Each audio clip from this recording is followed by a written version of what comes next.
So if you're watching this, I can assume that you are either number one, new to the diet and have pretty quickly found out that it can get boring, or number two, you've been on it for a while and getting pretty tired of eating just ground beef. And what I'm going to do today is help you change that up as much as possible. I've been doing this on and off for 5 years now, and I've got some things that I like to do to change it up every now and then. And it all kind of just starts with this.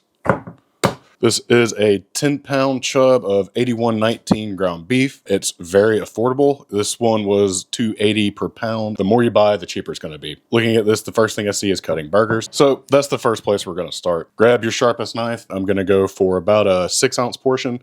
But first, I'm going to cut off this end because I don't like the roundness of it. I'm just going to get that cut off. This is probably 5-ounce patty. Well, this knife isn't nearly as sharp as I was hoping it would be, but I'm going to give it the good old college try. All right, that's definitely an 8-ounce burger at least, so we'll just go with that for now. But yeah, as you can see, the advantage of doing burgers like this is you get your nice round edge. It's already pattied, and if I want it thinner, all I got to do is this. Flatten out a good bit because it will shrink up as time goes. So I probably went from about an inch to, I'm going to go down to about a 1/2 inch in width. Kind of like that. And for now, I'm going to keep this super simple. I'm just going to add salt to it. And I'm not here today to kind of like hawk everything that I use. I'm just telling you what I use. I like to use Redmond's Real Salt when I have it. I do have an affiliate link down below for that as well if you're interested at all in it. But don't feel bad about using what you can afford. I know not everybody can afford. I'm not going to try to make you feel bad about using something that you just don't either want or don't even have the money for. So that was probably about a 1/2 teaspoon of salt in total. So now that it's salted up, all you got to do is take it and slap that right in there. I personally don't like ground beef under medium. I usually try to keep it at least medium. I don't really care if it's well done either, especially if it's cooked on a pan because it's going to stay juicy in a pan. If you're cooking it on a grill, I like it on the more medium side. But no matter what temperature you choose the cookers at, this pan is set over between medium and medium-high heat right now. All I'm waiting to happen with this is for a crust to start to form around the edges. That's usually a good indicator to let me know to flip it. Otherwise, it could be stuck to the stainless steel pan. So I'm starting to see a little bit of gray going around the edges. It should lift up for me. All I'm going to do, give that a little flip. I've already got some good Maillard going on the top. Since it's so thick, I like to press it out a little bit as well.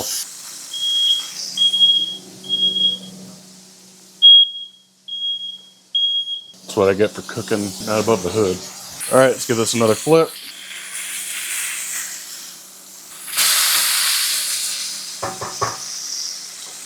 So that's our burger patty. It's got a nice crust on it, so a little crispy. It's definitely at least medium. It's probably going to hit medium well, and maybe even well done by the time I let it rest a little bit. Outside has great salt to it, and there is grease everywhere. So that's the first one. Let's cut into it, see how we did.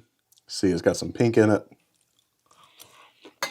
And honestly, this might be the first level for most people if I had to take a guess as to what to do with ground beef. It's to make burger patties. But after doing this for so long, I already know that this gets old fast. So I'm going to take you into what I do personally most of the time. It's actually a little cleaner, and you get just as much flavor as you will with this compared to what I do. All right, so I have my pan back over medium heat. I've drained most of the grease, and I've got that little puck from earlier. All I'm going to do is just break it up into little pieces. Like, I'm not even going to chop this up. I'm just going to kind of leave it like this. It gives you the feeling of taking a bite of a burger, but at the same time, since the pan kind of crowds, it likes to steam, the water content from the meat will steam it.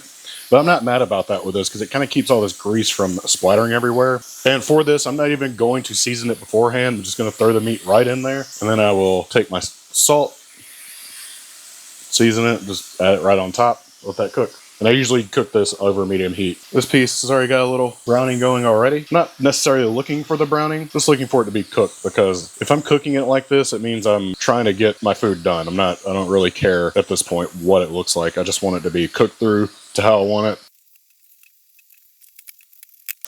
And that is done. That probably took about a quarter of the time as the hamburger patty did.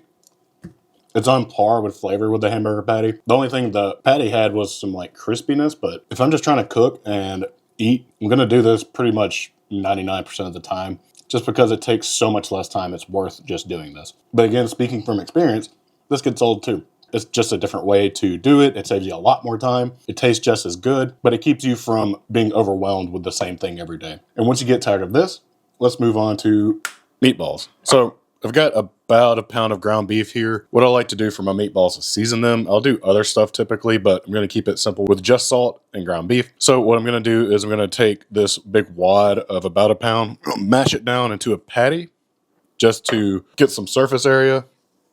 And I will season it like I would a burger patty. Hit both sides. So when you're making meatballs, there's some things you should know. So the more you mix it, the tighter the grain of the beef will be. It'll make more of like a sausagey type chew. If you were making like smoked sausage or something with this, that would be great for it. But I kind of want a tender meatball, so I'm not going to mix it too crazy. I'm pretty much just going to do this until I think the salt has been distributed enough throughout all of the meat. So maybe a minute. But if you're looking for a better chew on the meatball, you can mix it for much longer. It'll get sticky and tacky, and that's when you'll know that you've reached that point of the water and the blood and the fat emulsifying. And the other thing I could tell you that to test your meatballs to see if they're seasoned enough is just to mix it, take a little pinch, throw it in a pan, cook it up, and eat it. You'll know whether or not you should add more salt. All right, I think that's good enough for me. The other thing I like to do is to weigh my meatballs with a kitchen scale. Get you one. If you don't have one, it's great just to have for anything. You can weigh your food so you can track your calories, or you can just, weigh meatballs so that they cook evenly. I like to get about 1.5 ounce balls, which is like 42 grams, I think. That's just like the right size for me. It cooks down well enough to make it even more bite-sized, and it kind of looks like that, about that much meat. Take 1.5 ounces of your meat. You'll take it, you'll kind of press it a little bit, and then you'll cup your hands and roll it just like that. Now you got a nice little spherical-ish meat guy. And I'm going to repeat that till it's done. All right, so I had just over 1 pound of ground beef. So out of a pound and a little over, I got 11 1.5 ounce meatballs. Let's get this into the pan and see what to do from there. All we're going to do for this first step is to throw them in to get some sear going on all sides. And make sure you're doing this in an oven-safe pan as well. So I'm going to let this sear on like 4 sides, get like a square kind of sear on them for maybe 1 minute per side, just until I get enough color. And then I'm going to throw them into an oven that's set to 350 degrees Fahrenheit for maybe 10 minutes, just till they're medium well or so. Because when I pull them out, they're going to continue to cook in the pan, and they will be well done, but these should remain pretty juicy. And this is what I'm looking for right here. Just a nice sear on one side. I'm going to try to get that on all sides. So just continue doing that. All right, I think that's good enough. I'm going to put these in the oven now.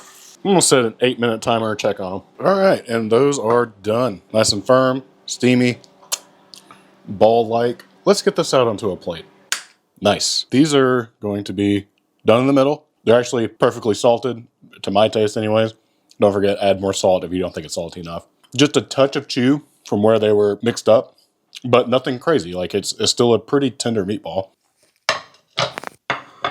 And for the final way for the ground beef to be eaten, in my opinion, it's the easiest. So you can spend a day, cook some ground beef, have it ready to go. It could be this, it could be burger patties, it could be these meatballs. You could just eat these cold.